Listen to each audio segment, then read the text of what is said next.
국제교역의 최종 성적표죠. 경상수지가 1년 만에 적자로 돌아섰습니다. 상품 수지 흑자 폭이 줄어든 데다 외국인 투자자 배당이 대규모로 이루어진 영향이 컸습니다. 한국은행은 계절적 요인에 따른 일시적인 적자로 분석했는데요. 자세한 내용 취재기자 연결해서 알아봅니다. 이형원 기자. 네, 한국은행입니다. 네, 경상수지 흑자 행진 이번에 멈췄다고요?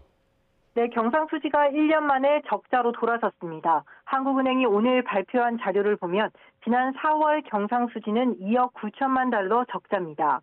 경상수지는 지난해 4월 13억 7천만 달러 마이너스 이후 다음 달인 5월부터는 줄곧 흑자였는데요.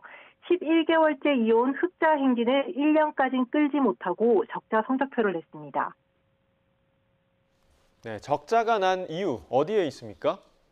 상품 수지 흑자는 줄었는데 외국인 투자자에 대한 배당금 지급이 크게 늘면서 본원 소득 수지가 악화한 영향이 컸습니다. 구체적으로 한번 살펴볼까요? 우선 경상수지에서 가장 큰 비중을 차지하는 건 상품 수지입니다. 수출과 수입액을 합산한 항목인데요. 반도체를 중심으로 수출은 7개월 연속 흑자를 이어갔지만 규모는 3월보다 1억 달러 줄었습니다. 이런 상황에서 수입액은 3월보다 28억 달러 넘게 늘었는데요.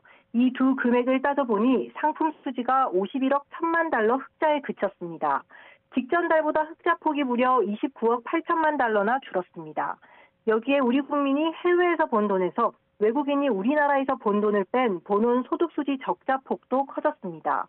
특히 배당 소득 수지 적자가 무려 35억 8천만 달러에 달했는데요.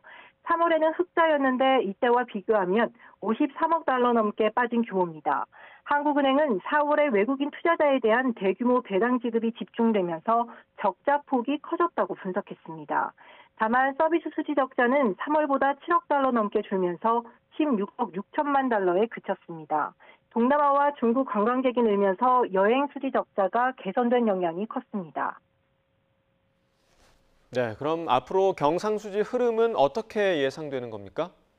이번 경상수지 적자는 일시적이라는 게 한국은행 분석입니다. 4월에 외국인 배당이 집중되는 계절적 요인이 컸다는 건데요. 이에 5월부터는 기존의 양호한 흑자 흐름이 이어질 것으로 내다봤습니다. 특히 5월 통관 기준 수출이 크게 늘고 수입은 줄어든 것으로 나타난 만큼 상품 수지 흑자 폭이 클 것으로 예상했습니다. 여기에 배당 지급이라는 일시적 요인도 사라지고 서비스 수지는 4월과 비슷한 흐름을 보이면서 경상수지는 다시 흑자로 돌아설 것으로 내다봤습니다. 다만 지정학적 위험이나 미국과 중국 무역 분쟁, IT 경기 확장 속도 등을 변수로 꼽았는데요. 이런 불확실성에도 상반기 경상수지 279억 달러 흑자 전망치를 달성하는 건 무난할 것으로 자신했습니다. 지금까지 한국은행에서 전해드렸습니다.